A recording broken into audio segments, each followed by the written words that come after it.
Bonjour à tous. Que s'est-il passé à Rochefort-sur-Nenon ? Mardi soir, le corps d'une femme a été retrouvé au pied de la falaise. Pour le moment, la gendarmerie écarte la piste criminelle. La procureure de la République du Jura retient, elle, la piste du suicide.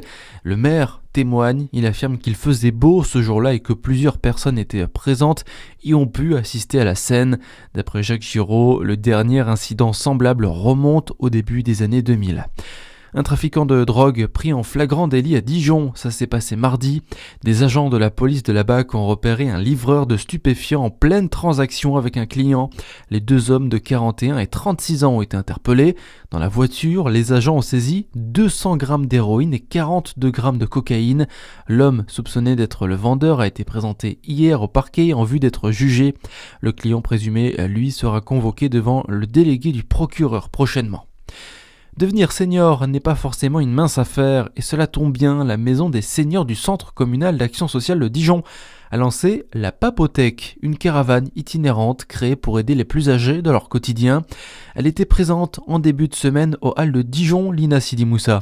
Et vous l'avez d'ailleurs peut-être remarqué, concrètement il s'agit de stands informatifs où chacun peut s'arrêter quelques minutes et discuter sur différents sujets administratifs, pratiques, quant à la canicule ou la livraison de repas. C'est une façon de se rapprocher et d'apporter toutes les informations aux 36 000 seniors de la ville et de faire mieux connaître les services et les dispositifs qui leur sont dédiés. En délocalisant la maison des seniors au cœur de lieux du quotidien comme les marchés, point de rencontres et d'échanges par excellence, l'initiative veut renforcer le lien humain, créer de nouvelles relations entre les habitants, seniors ou non, et lutter in fine contre l'isolement. Et la maison des seniors réitère l'expérience. Prochain rendez-vous pour la Papothèque, ce sera le 11 juin prochain au marché des Grésilles à Dijon de 9h à midi. Un nouveau guide pratique pour bien vivre sa vie de senior sera aussi partagé. Il sera même accessible dès le mois de mai.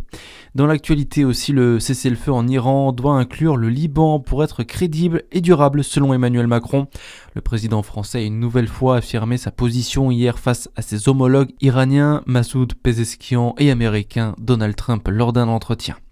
Sébastien Lecornu lui interpelle les distributeurs de carburant. Le Premier ministre a demandé hier une baisse des prix à la pompe à la fin du week-end et au début de la semaine prochaine. Il s'est exprimé au Sénat. Plus tôt dans la journée, il avait déjà assuré que le gouvernement veillerait à ce que les tarifs chutent aussi vite qu'ils sont montés. Et puis en foot, la fondation Mbappé permet à des jeunes bisontins de participer à un stage pendant les vacances.